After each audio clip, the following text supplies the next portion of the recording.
माध्यम से जोड़ने की प्रक्रिया आपकी क्या कहलाती है? सोल्डरिंग कहलाती है। ठीक है, अब सोल्डरिंग में गलनांक को बढ़ाने के लिए किसका यूज करते हैं? एंटीबॉडी का यूज करते हैं। और हटाने के लिए किसका यूज करते हैं? डिस्मिस का यूज करते हैं। ठीक है, अब यदि आप सोल्डरिंग कर रहे हैं, सोल्डरिंग करते समय आपको कौन से पॉइंट ध्यान रखना पड़ेगा, दिमाग में रखना पड़ेगा?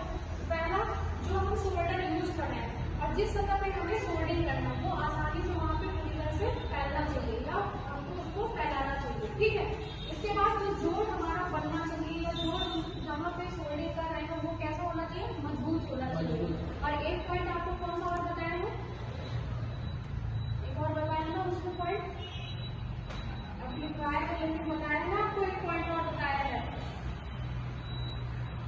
कि जो सोल्डर है, मतलब जिस सतह में हमें सोल्डरिंग करना है या जिस बार में हमें सोल्डरिंग करना है उसका गलनांक हमेशा सोल्डर के गलनांक से